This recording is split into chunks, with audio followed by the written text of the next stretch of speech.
Effective leaders of today know how to manage their behavior through conscious use of self. Being able to do so calls for becoming aware of and managing our beliefs, our emotions, our thoughts, and our behavior. They are the primary points of choice that allow us to consciously manage ourselves. Choices we make at those points directly impact the effectiveness of how we're leading others.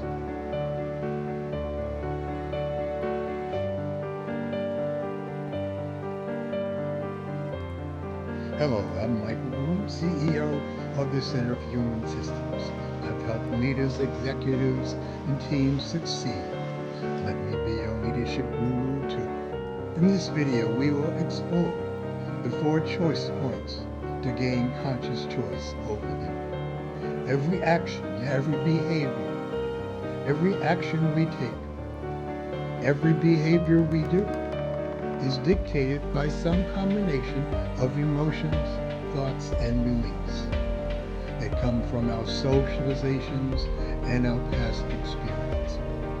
Too much reliance on either can cause problems, as neither may be appropriate nor useful regarding the issues directly in front of us right now. This is particularly so in today's world of conscious change and variable human behavior.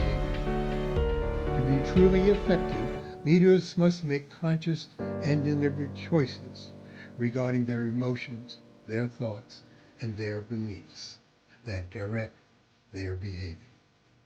Our actions and behavior is where we first have choice. They are our first choice point. As adults, we are supposedly able to readily manage our behavior effectively for any given particular moment. But who hasn't on automatic behaved in some way that was certainly ineffective and even made things worse rather than better? Much of the time, choosing to change our ineffective behaviors isn't too difficult. I chose to slow down rather than indulge my automatic speeding habit after I got my 3rd speeding ticket. No introspection was called for there. The consequences helped me out a lot. Other situations can be more problematic. For example, in my early career as an organization development psychologist, I would automatically go overboard trying to prove myself when first meeting with an older, at least in my eyes, corporate white male executive. I would too quickly want to impress them with my credentials and experience when I should have been listening and getting to know them. That was me on automatic, feeling the desperate need to document my excellence and worthiness. Like all actions, my actions were driven by my emotions, which is the second choice point.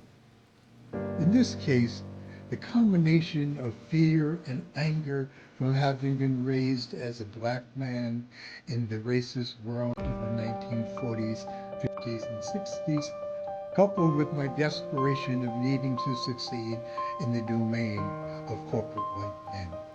Emotions are the vehicle of our motivation. What we don't care about, we don't do. Think about that. What we don't care about, what we don't do.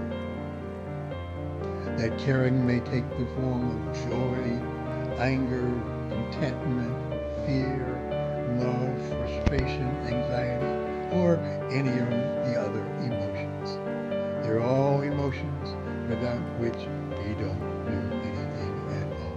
I've been able to consciously choose different emotions. I could easily have changed my unproductive behavior. Easier said than done. To be effective at choosing our emotions, we must gain skill in managing the thoughts that drive them. That leads us to our 3rd choice point, being choiceful about our thoughts.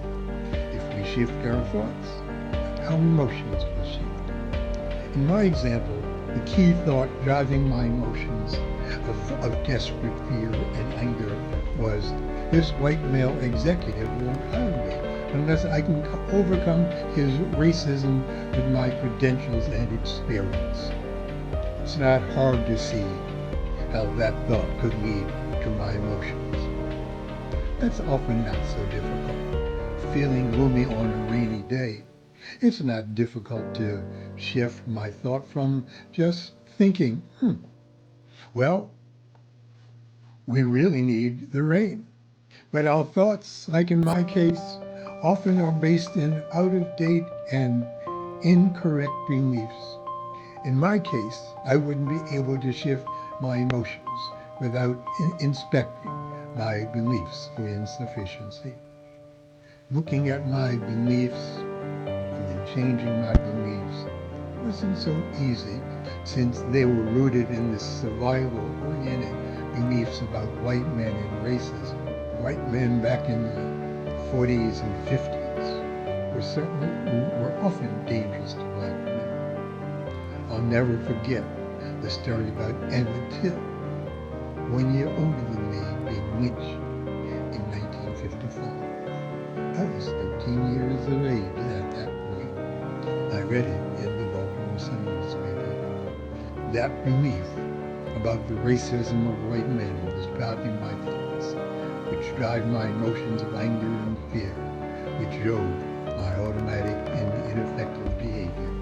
After not having been at my best with the third white male executive, I thought I needed to do something different and began checking my choice points. And yep, when I got down to my beliefs that were driving my thoughts, I could see that my overgeneralized belief in the racism of white men was the culprit. Even back in the 1950s, all white men were not racist. And this was 30 years ago. To top that off, each of the white executives had called me. These were not cold calls. These were referrals. My belief was both overgeneralized, out of date, and incorrect. In this case, I was fortunate. Each of those corporate white men hired me to work with them in spite of my unnecessary stress, in spite of my old beliefs being so wrong. When we choose to become aware of our beliefs and how they may be wholly out of sync with sound and current data, our ability to manage, our ability to change them, and the lead effectively can be transformed. In summary, many of the leaders that I've worked with had difficulty managing their behavior even when they intellectually knew better. They may avoid conflicts they need to confront. They may take their frustrations out on their people. Either behavior typically made their situations worse rather than better. As I would lead them through the 4 choice points, they would begin to see that their actions were driven by their fear and their angers were driven by their thoughts that were driven by their beliefs from the past that were neither appropriate nor effective given the current circumstances and the goals that they wanted to achieve. Please give this video a thumbs up and please subscribe so you'll be informed of new videos as they are published. Up next, we're going to take a deeper look at egos. We will explore what an ego really is. We'll explore how to manage them. They do seem to have a bad reputation. And we will explore how to manage others when they are ego-ridden. Exhorting people to leave their egos at the door doesn't seem to help. See you then. Bye now.